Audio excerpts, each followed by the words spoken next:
영광받기에 합당하신 우리 주 하나님, 주님께 찬양과 영광을 돌려드립니다. 오늘도 귀한 주일날 주 앞에 나와서 하나님을 예배하는 자리에 우리 성도들 한 사람 한 사람 불러주시고 하나님 앞에 나와 귀한 예배 드리게 하여 주심을 감사드립니다.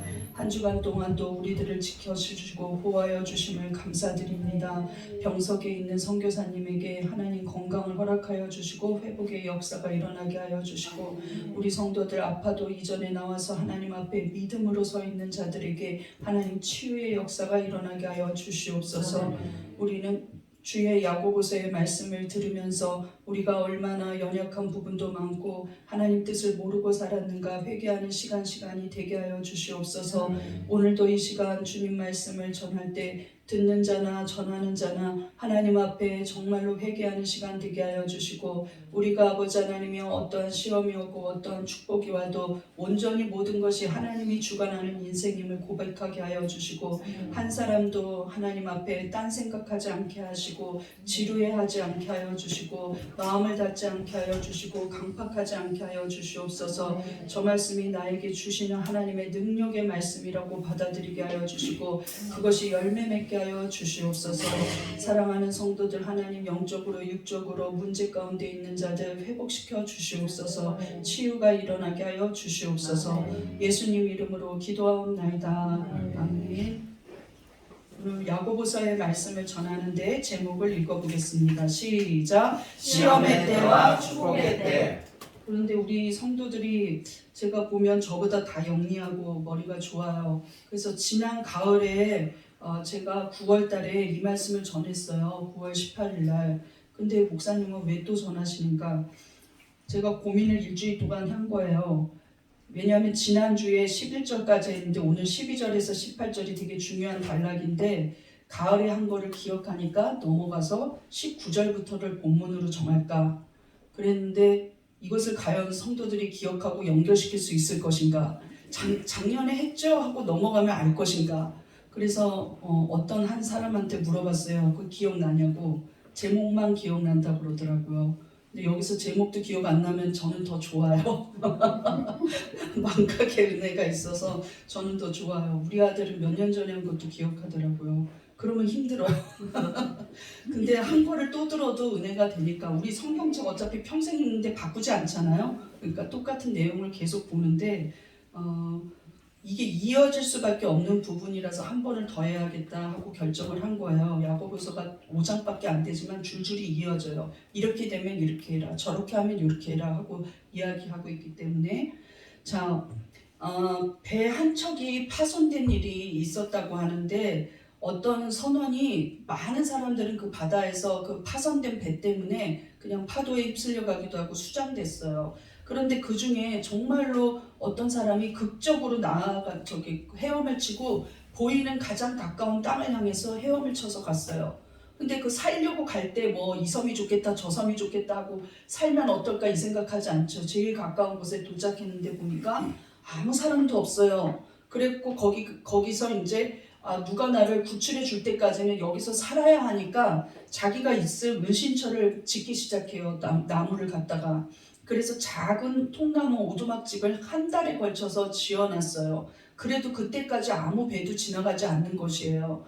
그러면서 사냥을 하기도 하고 뭐 숲에 가서 뭐 떨어진 열매를 주워 먹기도 하면서 살았겠죠. 그렇게 살고 있는데 어느 날 배가 고파가지고 깊은 숲 안으로 들어가서 열매 몇 개를 따가지고 왔더니 보니까 그렇게 열심히 한 달 동안 지어놓은 오두막집이 무엇 때문인지 모르겠지만 불에 활활 타서 이제 소멸되어 가는 지경에 이르렀어요. 뭐 튼튼하게 지었겠습니까? 비나 막으려고 지었겠죠.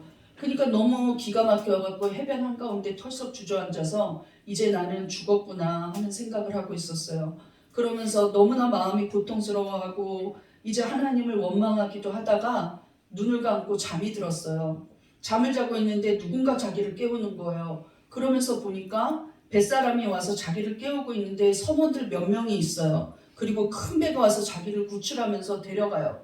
그래서 이게 어떻게 된 일이냐고, 여기는 한 달 동안 단 한 배도 지나간 적이 없다고. 우리도 원래 여기가 노선이 아니었는데 지나가다가 어떤 한 사람이 배 안에서 저기 멀리서 불이 타는데 저거 아무래도 사람이 태우는 불 같다. 자연적인 발사되는 불이 아닌 것 같다. 그러니 저기서 누가 구조 요청하는 것 같은데 한번 들려보기나 해야겠다 해서 자기들이 의논을 한 끝에 뱃머리를 돌리고 돌아오는 게 오래 걸려서 잠깐 시간이 지체돼서 와봤는데 해변가에 누군가 하나가 발견되었고 당신이 죽은 줄 알았는데 깨어보니 잠들어 있던 거라고 그렇게 말을 하더라는 거예요.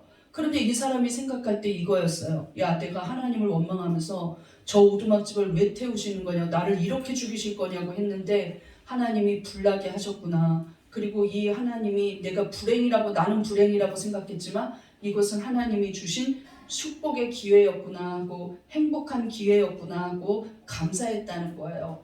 그리고 우리 인생도 마찬가지예요. 어쩔 때 보면 그것이 불행을 이렇게 보자기가 불행으로 가득 차 있는 것 같아요. 포장되어 있는 게. 그런데 다 뜯어보고 나서 알갱이를 보면 행복일 때가 있고, 어떤 때는 이것이 큰 시험 같아서 하나님 왜 나를 싫어하십니까? 나를 미워하십니까? 왜 그러십니까? 하고 원망했는데 나중에 보면 그 시험을 통과하고 나서 오히려 축복을 크게 받을 때가 많아요. 근데 제가 50평생을 살아보니까 뭐 여기에 저보다 더 오래 사신 분도 계셔서 좀 미안스럽지만 인생을 살아보니까 예수님과 동행하면서 살 때 내가 알 수 없는 시험들이 와요. 나는 이제 죽었구나 하는 생각이 들 때도 있고, 나는 이제 이 병으로 인하여서 장애가 오겠구나 이런 생각이 들 때도 있고, 나는 망했다 이 생각이 들 때도 있어요. 나는 실패한 인생이다 할 때도 있어요.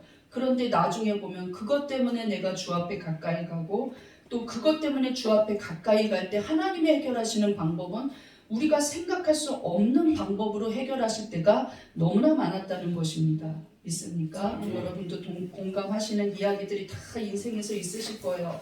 그런데 오늘 야고보는 시험의 때와 축복의 때 우리는 어떻게 시험을 견뎌내고 어떻게 축복을 관리해서 하나님 앞에 더 큰 상급을 받을 수 있을지 이야기하고 있다는 거예요. 그렇기 때문에 오늘 안 그래도 우리가 정초인데 시험의 때와 축복의 때를 보면서 여러분이 또 이 위기를 2023년에도 잘 견뎌서 하나님 앞에 복받는 한 해 되시기를 바랍니다. 먼저 우리가 나쁜 얘기 먼저 야고보가 시작하고 있네요. 시험에 대해서 먼저 얘기를 하고 있기 때문에 저도 여러분께 시험의 때에 어떻게 하는 것이 우리가 이것을 이기는 방법인지 알려드리도록 하겠습니다. 시험의 때에 우리는 어떻게 할까요? 1번 시작. 시험은 욕심 때문에 오는 것입니다. 성도들이 우리 성도 아니에요. 남의 성도들이 그 얘기 많이 해요. 하나님이 계시면 어떻게? 이거 진짜 많이 해요. 나는 그런 얘기가 가슴이 철렁철렁 하거든요. 왜냐하면 나는 내가 연약하고 되게 감정적인 사람이에요. 감성적이고 그 MBTI를 해도 그렇고 애니어그램을 해도 그렇고 항상 연예인 기질이라고 나와요. 나 왜 그런지 모르겠는데, 그리고 그게 굉장히 강력해서 현실감이 떨어진다고 나와요. 그런데 저는 그래서 어떻게 하냐면 이 낙심도 빨리 하고 의욕도 빨리 생기는데 항상 믿음의 기복이 있었던 거예요. 그런데 제가 항상 그래서 어떻게 얘기하냐면 모든 시험은 하나님한테 오는 게 아니야. 내가 원인이 무엇인지 생각해보자 하고 결단하기로 했어요. 근데 그때 성도일 때였는데 그때 읽은 말씀이 오늘의 말씀이에요. 야고보서 1장 13절 보겠습니다. 시작. 사람이 시험을 받을 때 내가 하나님께 시험을 받는다 하지 말지니 하나님은 악에게 시험을 받지도 아니하시고 친히 아무도 시험하지 아니하시느니라. 목사님은 시험해 보겠지? 아니에요. 성경에 있잖아요. 시험을 받은 사람은 딱 한 명밖에 없어요. 아브라함. 아브라함이 하나님이 직접 내리는 시험을 한 거예요. 아브라함아 내가 이제야 네가 나를 사랑하는 줄 알았다.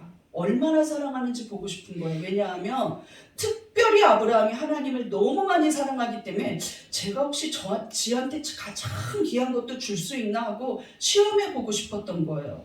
그런데 그런 시험을 받는 사람은 당대에 하나 나올까 말까 하고 세기에 하나 나올까 말까예요. 우리가 받는 자잘한 이런 시험들, 우리한테는 큰 것 같고 우리한테는 위기인 것 같고 우리한테는 죽을 것 같아도 그 시험의 원인은 누구한테 있을까요?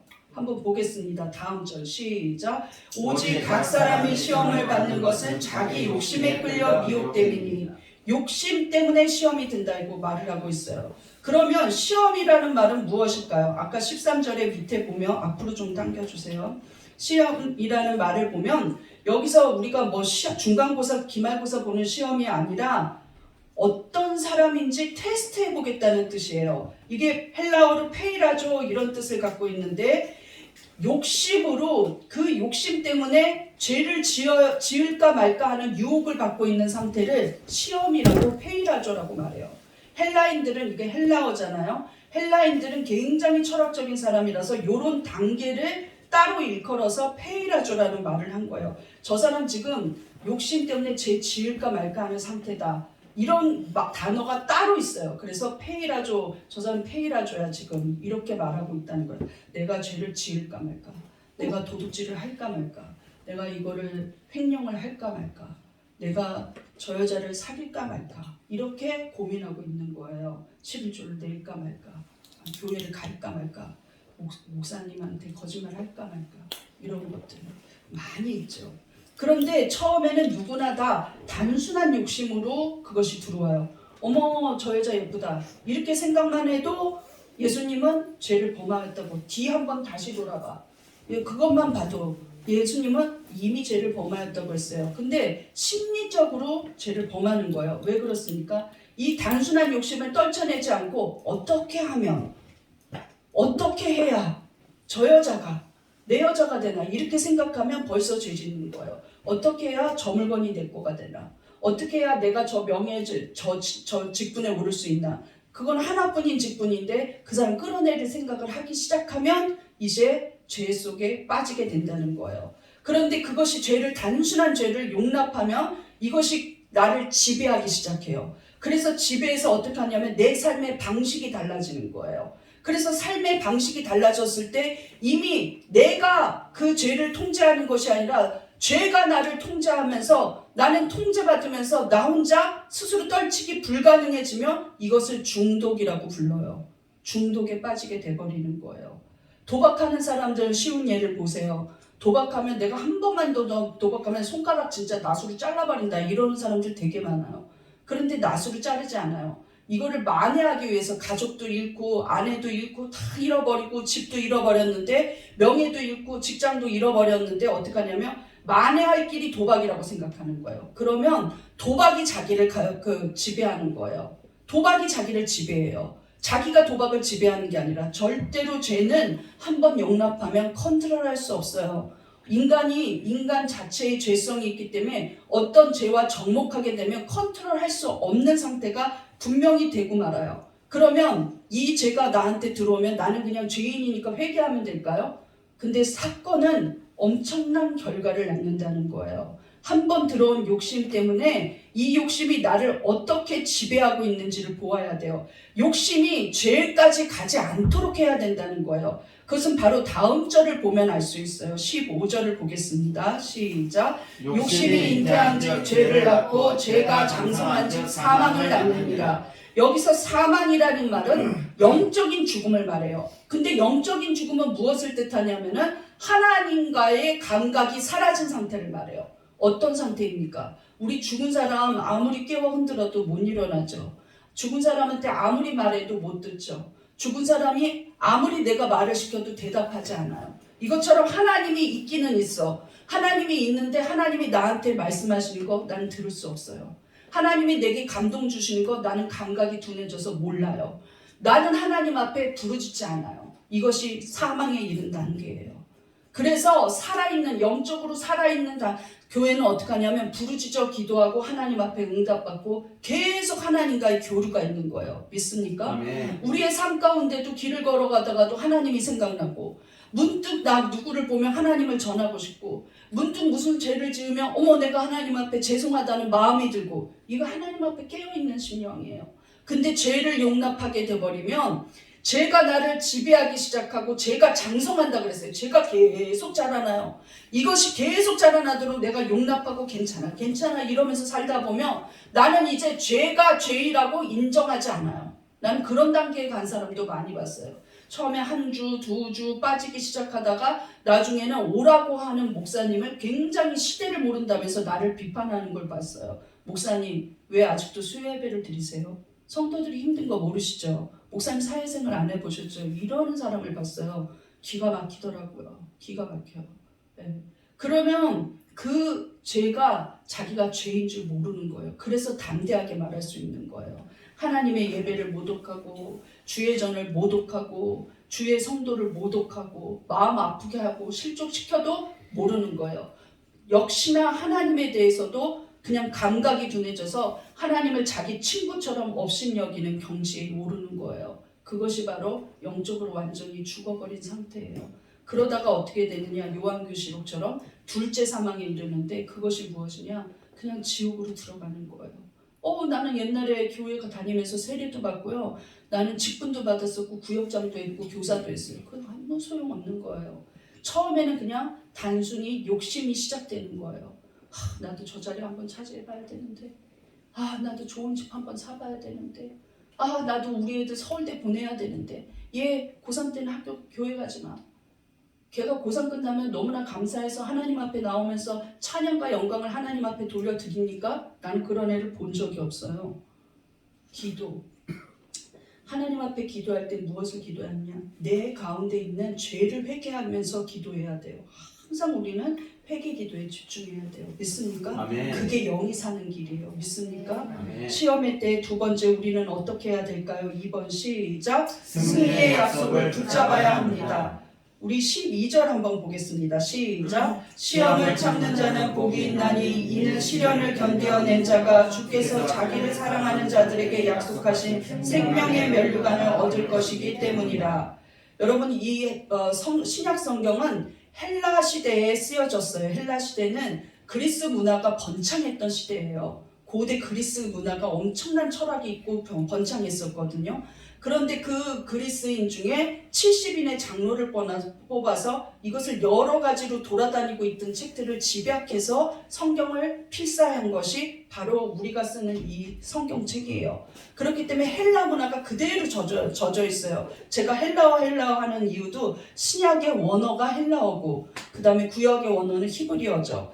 이 헬라 문화 때 우리가 이것을 1세기에 쓸 때 어떤 문화가 벌써 이미 접근해 있었냐면 헬라에는 1년에 한 번씩 마라톤을 했어요. 그것이 올림픽의 기원이에요. 그런데 이 헬라인들이 마라톤에서 1등을 하는 사람은 가장 영광스러운 사람이라고 생각하면서 마라톤 힘들잖아요. 그 45.19km 달리죠. 그런데 그것이 쉽지 않아요. 도중에 죽는 사람도 있단 말이죠. 그런데 끝까지 달려서 결승선에서 1등을 한 사람에게만 무엇을 주냐면 돔 구장에 모이게 해가지고 많은 사람들이 박수를 치고 격려하면서 그 사람에게 월계관을 씌워줘요. 그 헬라인들은 이 월계관이 영광을 뜻해요. 영광. 그런데 오늘 이 생명의 면류관이라고 할 때 생명의 월계관이에요. 원래 뜻이. 그런데 우리가 면류관이라고 번역해 놓은 거예요. 생명이 있는 월계관을 주겠다는 거예요. 무슨 뜻이냐? 마라톤을 뛰고 나서 받는 영광의 월계관, 전 국민이 칭송해주는 영광의 월계관은 받고 나서 이게 시들어지고 없어지고 집에 가서 그냥 막 보관하려고 해도 말라요. 그런데 우리 하나님이 주시는 너는 최고다, 네가 진짜 잘했다 하고 받는 그 월계관은요, 생명이 있어서 시들지 않아요. 영원하다는 거예요. 믿습니까? 아멘. 우리가 지금 잠시 이 시험을 참으면 그러한 생명의 월계관을 주겠다는 거예요. 이 사람이 이긴 사람입니다. 이 사람이 주의 제자입니다. 이 사람이 진짜 성도입니다. 이 사람이 시험을 이겼습니다 하고 많은 사람들이 보는 앞에서 이 생명이 썩어지지 않는 월계관을 주겠다는 거예요. 그 사람은 영원토록 그 영광을 드러내면서 살 수 있다는 것이죠.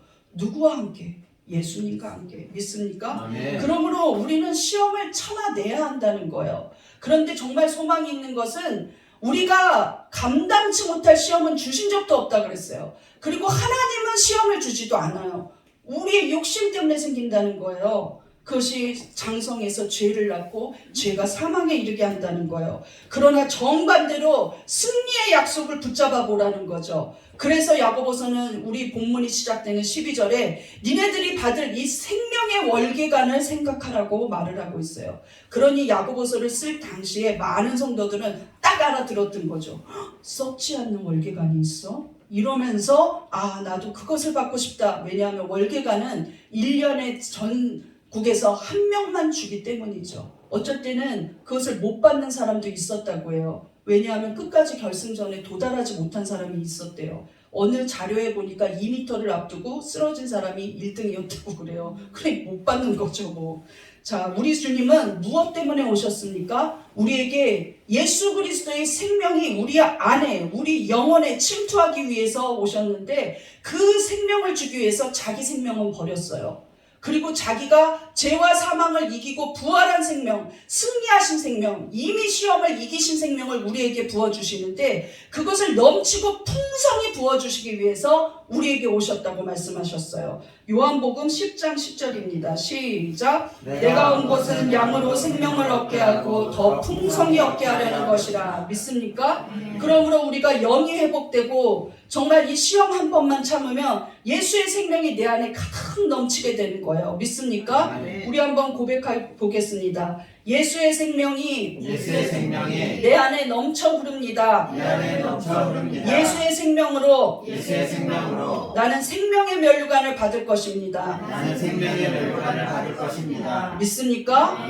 우리 주님 오시는 그날에 김가리 목사님도 저 생명의 면류관을 받았구나. 이명희 집사님도 받았네 하면서 서로가 그것을 영광되게 하면서 자랑하는 그런 시간이 올 줄로 믿습니다.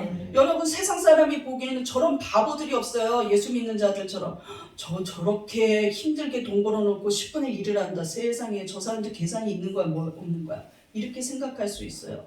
제가 구제 사역만 해도 목사님들은 적당히 하고 그냥 감두라고 할 때도 있어요. 그럼 제가 솔깃할 때도 있거든요. 그래, 목사님들이 나보다 기도 많이 하는 목사님들이 하지 말라 그러면 적당히 하고 감두자. 적당히 하고 감두자. 근데 적당히가 어딘지를 모르겠는 거예요. 난 지금도 많이 하는 것 같지 않으니까 적당히 아직 안 했으니까 나는 감둘 수도 없고 뺄 수도 없고 넣을 수도 없고 이런 상태일 때가 되게 많아요. 자, 우리 축복의 때는 어떻게 해야 할까요? 축복의 때, 이때가 넘어질 때죠. 1번 한번 보겠습니다. 시작. 모든 축복은 하나님께 온 것입니다. 정말 이것만 명심해도 교만해지지 않을 텐데요. 그런데 성도들이 가장 많이 넘어질 때가 언제냐면 하나님 앞에 시험을 잘 통과하고 하나님이 그래 잘했다 하고 우리에게 상급 주실 때 그 상급 때문에 기분 좋아지고 만족해질 때 그때 넘어지는 거예요. 정말 인생은 완악해요. 우리 에덴 동산에 보세요. 모든 것을 다 주었는데 선악과만 먹지 말라고 금했는데도 그걸 못 지켜요. 다 모든 것 준 거를 쳐다보지 못하고 저거 먹으면 보안직도 하고 먹음직도 하고 지혜롭게 할 만큼 탐스럽기도 하고 하나님과 동등될 것 같고 이래서 먹는 거예요. 그런데 우리 다윗을 보세요. 다윗도 하나님 앞에 정말 신실한 사람이거든요. 근데 그 사람도 넘어졌어요. 그런데 우리가 안 넘어졌다고 안 넘어질 거라고 장담할 수 없는 거예요. 다윗은 언제 넘어졌습니까? 가장 힘들고 가장 어렵고 가장 위기에 처할 때는 한 번도 넘어지지 않았어요. 그는 어린아이 때부터 남다른 믿음을 갖고 있어서 큰 장군 골리앗은 지금 키로 230m거든요. 230cm예요. 230cm의 장군을 지금도 잘 없을 거예요. 체형만보다 큰 키예요. 그 사람을 물맷돌 5개로 나는 만군의 여호와의 이름으로 나간다면서 맞춰서 죽인 사람이에요. 그런 소년 다윗이 점점 커지면서 그 뜻을 버리지 않아요. 그리고 사울왕이 자기를 시기해서 17년이나 따라다니면서 죽이겠다고 노발대발을 하고 계속 자기를 공격해도 다윗이 그것을 사울한테 한 번도 위협을 가하지 않으면서 오직 주님 앞에 기도만 하면서 그때 썼던 많은 시편들이 있잖아요. 그렇게 하나님 앞에만 매달리면서 17년을 견디어오고 한 번도 죄를 범하지 않았어요.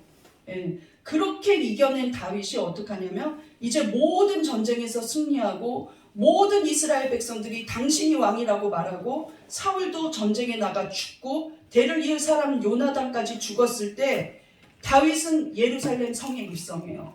그리고 그 예루살렘 성에서 드디어 내가 왕이 됐구나. 그러면서 이제 조금 안심하자. 이제 편안하다 생각하고 밤에 이제 할 일이 없어. 처음으로 편안히 궁에서 잘 때 왔다 갔다 다니다 보니까 달빛 한가운데 아름다운 여인 밧세바를 보게 되면서 그날 저 여자 우리 궁으로 불러들여라 하면서 유부녀인 줄 알면서 범하게 되는 거예요.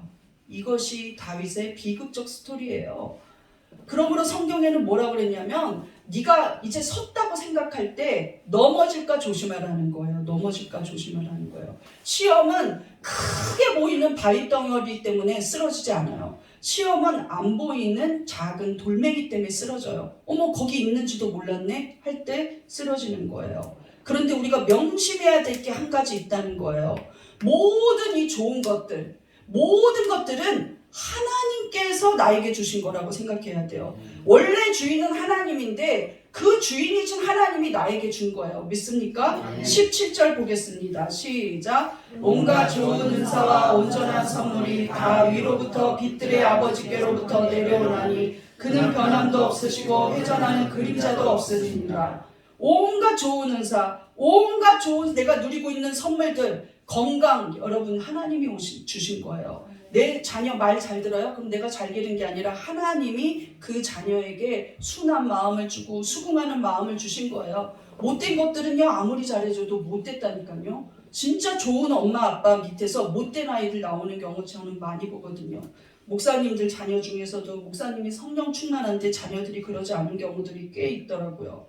모든 것은 하나님이 주셨는데 제가 그 기독교가 굉장히 부흥했던 시기에 저도 어린아이 시절에 은혜를 받아서 그때를 잘 기억하고 있어요. 어디를 가나 막 성령 충만한 사람이 여기저기 있던 시기예요. 그때는 가정 재단이 되게 많았어요. 7, 80년대에. 그래서 뭐 예언 은사하는 권사님도 많았고 그 다음에 치유사역하는 집사님, 권사님, 장로님이 흔하던 그런 시대예요. 그런데 저는 그때마다 굉장히 거부감을 느끼며 이상한 게 있었어요.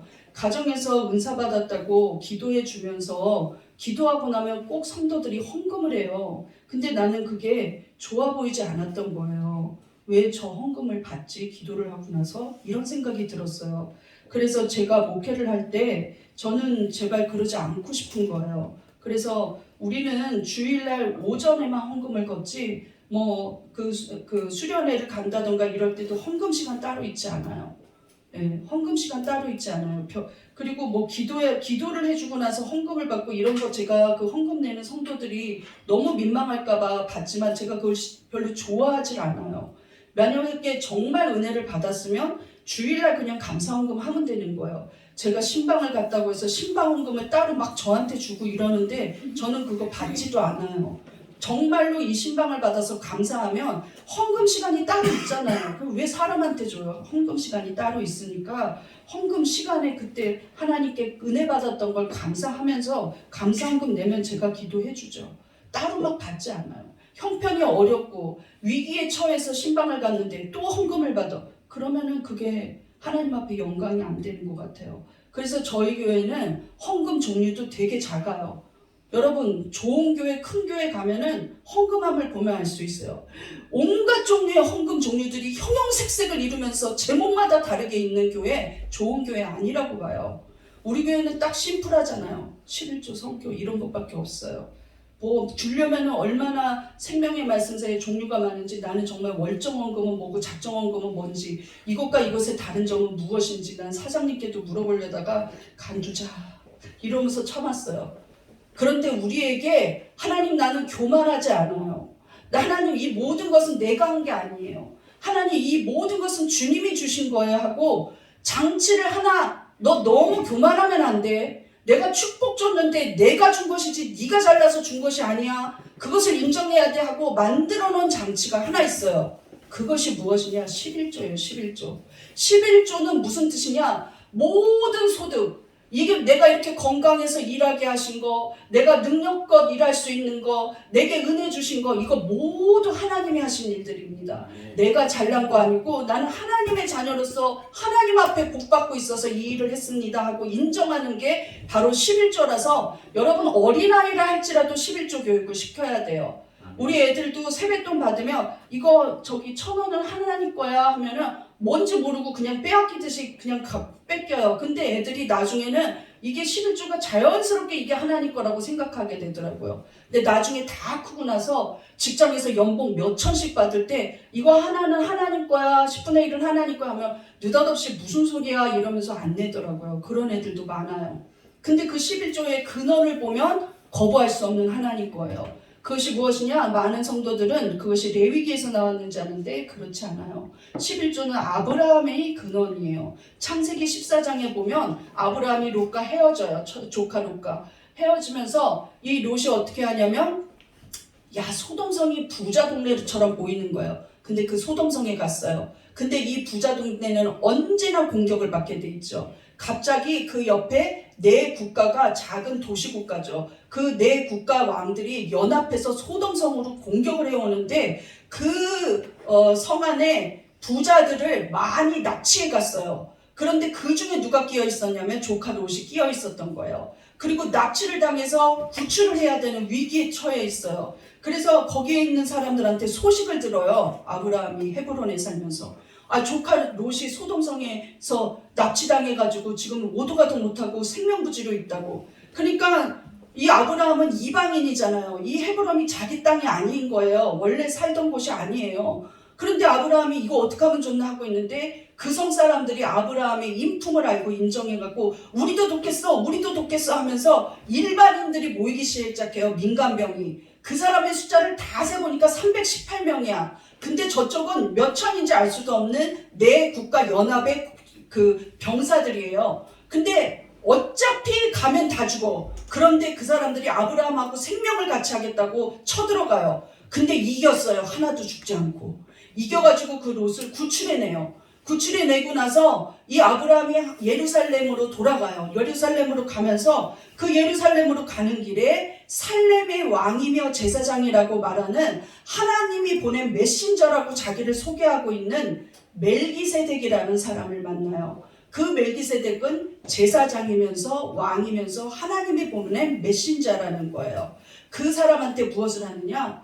모든 것은 하나님이 주신 것입니다 하면서 그 소돔성의 부유한 소돔성에서 가져왔던 전리품들 중에서 10분의 1을 하나님께 다 바쳐요. 그 멜기세덱에게. 이거 하나님 겁니다. 그리고 같이 갔던 318명의 생명 걸어준 그 민간인들에게 자기는 하나도 갖지 않고 다 나누어 주어요.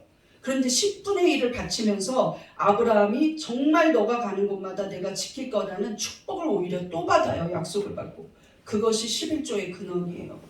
이 모든 위기 속에서, 이 사회 속에서, 이 어려운 가운데서 나를 지키시고 보호하신 분은 하나님이라는 거예요. 우리가 성령 받으면 달라지는 게 무엇인 줄 아십니까? 성령 받으면 내가 잘나서 서울대 갔지 이러다가 성령 받으면 하나님 나를 서울대에 보내신 하나님이라고 고백해요. 모든 것이 하나님이 주신 것들입니다. 내가 하나님의 은혜로 이렇게 살고 있습니다 하고 고백하는 게 진짜 은혜 받은 사람들이에요. 성령 받으면 그것이 달라진다는 거예요. 여러분 그렇게 살고 있습니까? 성령 받으면 하나님의 은혜로 내가 예배드리고 있습니다. 하나님 은혜로 내가 목회합니다. 하나님 은혜로 내가 사랑빛 교회 와서 일하고 있습니다 하고 고백이 나오는 거예요. 그런 사람 진짜 성령 받은 사람이에요. 바울도 그렇게 고백하고 있어요. 고린도전서 2장 12절 시작. 우리가 세상의 영을 받지 아니하고 오직 하나님으로부터 온 영을 받았으니 이는 우리로 하여금 하나님께서 우리에게 은혜로 주신 것들을 알게 하려 하심이라.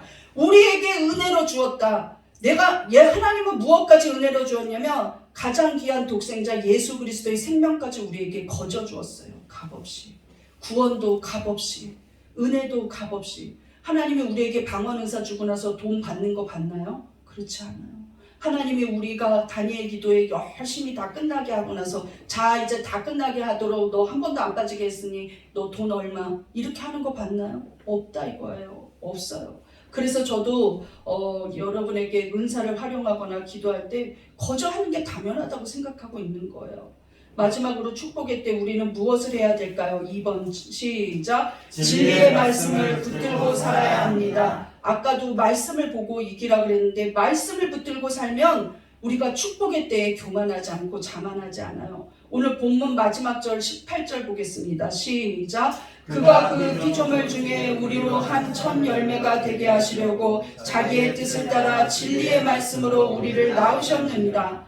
낳았다 이런 말이 지금 헬라어로 아포키에오예요. 근데 아포키에오는 우리가 출산하다라는 뜻하고 틀려요. 그 사람들은 철학적인 사람들이라서 영적인 용어가 따로 있었는데 영적인 새 생명을 주었다 이 뜻이에요. 그런데 우리나라 언어로는 어떻게 할 수가 없으니까 그냥 낳았다 이렇게 말하고 있어요. 근데 원어로 보면 자기의 뜻을 따라 진리의 말씀으로 우리에게 영적인 새 생명을 주었느니라 이렇게 번역해야 맞아요.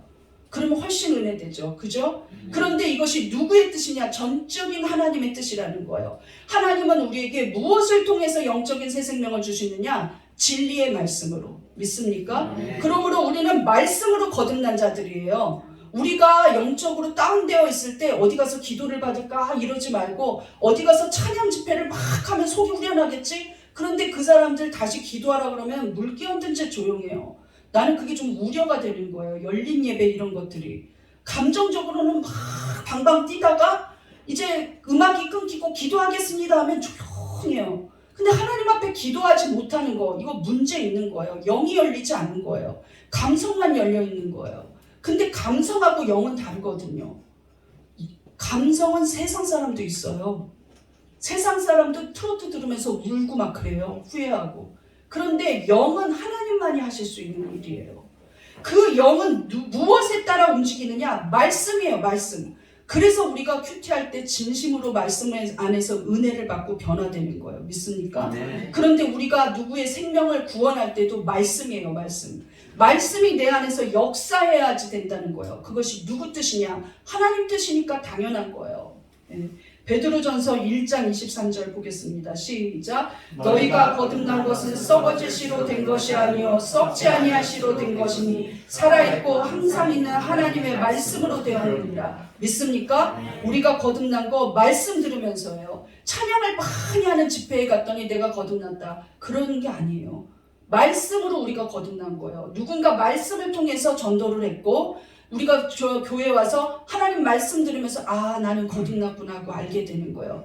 예수님이 진짜 구원자구나. 예수의 십자가가 나를 살렸구나. 하나님이 사랑하사 나에게 독생자를 보내어 주셨구나 하고 말씀으로 깨닫게 된다는 거예요. 그러므로 축복의 때에도 말씀을 붙잡아서 그 말씀이 나를 살게 해야지 축복의 때에 야 나는 이렇게 은혜 받았어 하면서 어디 가서 간증만 할 게 아니라 본인이 차분히 말씀 앞에 서는 시간이 있어야 돼요. 믿습니까? 우리 한번 고백하겠습니다. 이 모든 것은 하나님의 은혜입니다. 이 모든 것은 하나님의 은혜입니다. 하나님이 주신 은혜가 내게 넘칩니다. 하나님이 주신 은혜가 내게 넘칩니다. 진리의 말씀으로 진리의 말씀으로 나는 진정으로 거듭났습니다. 나는 진정으로 거듭났습니다. 나도 진리의 말씀을 전하겠습니다. 나도 진리의 말씀을 전하겠습니다. 믿습니까? 아멘. 진심으로 진리의 말씀 안에 서겠습니까? 아멘. 그리고 진심으로 그 말씀의 증인이 되겠습니까? 아멘. 우리 이 시간에 결론을 한번 보겠습니다. 야고보는 본문을 통해서 시험의 때와 축복의 때를 우리에게 경고하고 있습니다. 먼저 시험의 때 우리는 무엇을 해야 할까요? 1번 시작. 시험은 욕심 때문에 오는 것입니다. 2번 시작. 승리의 약속을 붙잡아야 합니다. 축복의 때에는 우리가 무엇을 해야 할까요? 1번 시작. 모든 축복은 하나님께 온 것입니다. 2번 시작. 진리의 말씀을 붙들고 살아야 합니다. 우리가 시험의 때도 말씀, 그 다음에 축복의 때에도 말씀이에요. 말씀이 살아있어야 돼요. 말씀 앞에 서야 하고 우리 이 시간에 기도할 때 하나님 내가 욕심을 버리지 못하는 것 있으면 내려놓게 하여 주시고 욕심 때문에 하나님 제가 죄를 낳고 죄가 장성해서 사망 낳는 이런 악한 일 저지르지 않도록 하나님께서 나를 지켜달라고 기도하시고 그 다음에 하나님 말씀 앞에서 내가 거듭났는데 하나님 말씀을 전하는 사람 되게 해달라고 주여 한번 부르짖고 기도하시겠습니다. 주여 하나님 진리의 일까 주시옵소서. 오직 생명의 아버지 하나님이여 예수 그리스도께서 우리에게 함께하여 주시어서 오직 진리의 말씀을 전하게 하여 주시고 생명의 말씀을 전하게 하여 주시옵소서. 주님 우리 가운데 역사하시고 인도하여 주시어서 우리 마음 가운데 아버지 하나님이여 육심이 아버지 하나님 근원이 되지 않게 하여 주시사 아버지 하나님이여 육심이 올 때 아버지 하나님이여 주님 앞에 아버지 하나님이여 내려놓게 하여 주시고 하나님 아버지 그것이 아버지 하나님 우리를 지배하지 않도록 하나님 말씀으로 부딪히게 하여 주시옵소서. 우리를 말씀으로 거듭나게 하신 하나님 하나님의 뜻을 따라 우리도 말씀을 증거하는 사람들 되게 하여 주시어서 오직 복음 안에 설 수 있도록 하나님 역사하여 주시옵소서. 우리에게 생명 주신 하나님 주께 영광을 돌리며 하나님 축복의 때에 주님을 찬양하고 시험의 때에 그 말씀을 붙잡고 이기고 승리하게 하여 주시옵소서. 예수님 이름으로 기도하옵나이다.